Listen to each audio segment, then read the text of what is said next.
আজকের সারাদিনে দেশ বিদেশে যা যা ঘটলো জেনে নিন অল্প সময়ে। দীর্ঘ ৩৫ বছর পর সংসদ সদস্যদের ভোটে আগামীকাল নির্বাচিত হতে যাচ্ছে রাষ্ট্রপতি। ভোট দেবেন ৩৪৯ জন সংসদ সদস্য। প্রধান নির্বাচন কমিশনার বলেছেন, রাষ্ট্রপতি নির্বাচনের প্রস্তুতিতে কোনো ঘাটতি নেই, সব ধরনের প্রস্তুতি সম্পন্ন।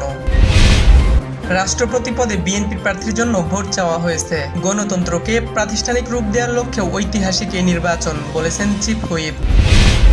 প্রধানমন্ত্রীর সভাপতিত্বে জাতীয় অর্থনৈতিক পরিষদের নির্বাহী কমিটির বৈঠকে ৯,৩৩৩ কোটি টাকার 10টি প্রকল্প অনুমোদন।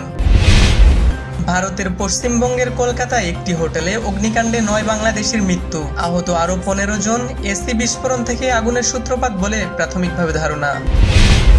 কলকাতার আগুনে প্রাণ গেল কুষ্টিয়ার একই পরিবারের 4 জনের, গিয়েছিলেন চিকিৎসার উদ্দেশ্যে, স্বজনদের আহাজারি। স্বার্থ ছাড়া ভারত বন্ধুত্বপূর্ণ আমন্ত্রণ জানালে তাকে সাধুবাদ জানায় সরকার, জানিয়েছেন বিএনপির স্থায়ী কমিটির সদস্য রুহুল কবির রিজভী। রাজধানীর গ্যাস সংকট সমাধানের খুব একটা উন্নতি নেই, গ্যাস পেতে অপেক্ষা করতে হচ্ছে ঘন্টার পর ঘন্টা। রাজনৈতিক প্রভাব ও চাপমুক্তভাবে কাজ করবে দুর্নীতি দমন কমিশন, জানিয়েছেন দুদকের নতুন চেয়ারম্যান AKM আসাদুজ্জামান।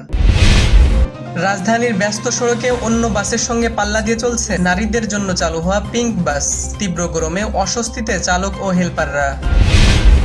স্বামীকে শেষবারের মতো দেখতে কাল প্যারোলে মুক্তি পাচ্ছেন সাবেক শিক্ষামন্ত্রী দীপুমণি। ইরান যুদ্ধ থেকে যুক্তরাষ্ট্র প্রায় হাত গুটিয়ে নেয় মধ্যপ্রাচ্যে নতুন সহিংসতা সরানোর মিশন শুরু ইসরায়েলের, নড়েচড়ে বসেছে মুসলিম দেশগুলো। তেহরানকে আত্মসমর্পণে বাধ্য করতে ব্যর্থ হয়ে যুক্তরাষ্ট্র এখন তাদের শর্তে আলোচনার জন্য অনুরোধ করছে, দাবি ইরানের পররাষ্ট্রমন্ত্রীর। ডারউইন টেস্টে অস্ট্রেলিয়াকে হারিয়ে র্যাঙ্কিংয়ে উন্নতি বাংলাদেশ ক্রিকেটারদের। পরাজয় টেস্ট ব্যাটিং র্যাঙ্কিংয়ে 1 নম্বর স্থান হারালেন ট্রাভিস হেড।